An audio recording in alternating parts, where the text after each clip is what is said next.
teacher salary has had a long history of change. To begin with, pre-1980s, there were no set rules or regulations. They were dependent on school districts alone, and it could differ from state to state. If you have two teachers both from Texas, they could be getting paid differently depending on their school district. Moving on to the 1980s, the Department of Education comes along. The Department of Education was responsible for making policies and collecting data and much more. The Department of Education came up and experimented with the merit pay.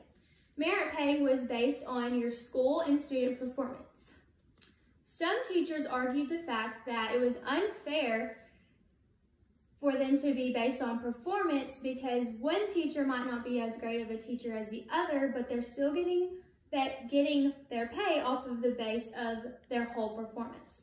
Another argument teachers had was that one school might have better opportunities and better or more money to get that performance, whereas the lower poverty schools didn't have the money or the best opportunities to be getting up to the performance.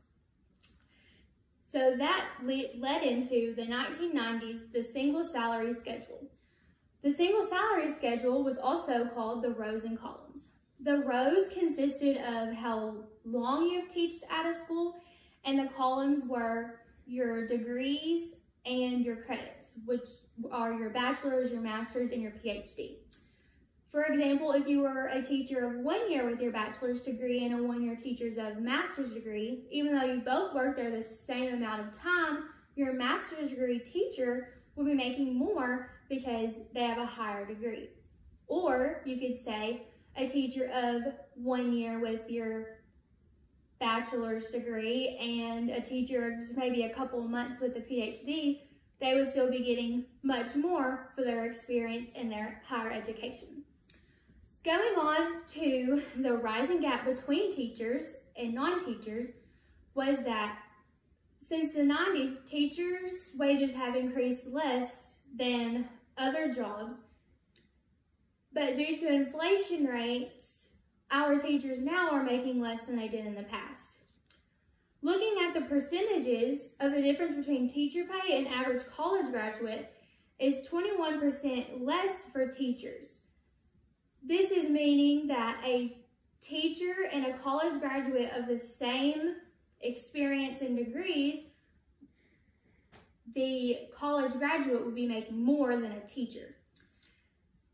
Much more percent would be with males. The male teachers earn 31.5% less than men of other professions, but with women, not so much. Females made 15.1% less than females of other professions.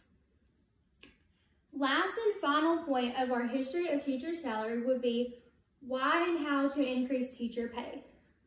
Why we should increase teacher pay is because states that have higher retention rates are paid more, and how we should increase teacher pay is implementing new ways to pay teachers, such as skill-based and competency-based.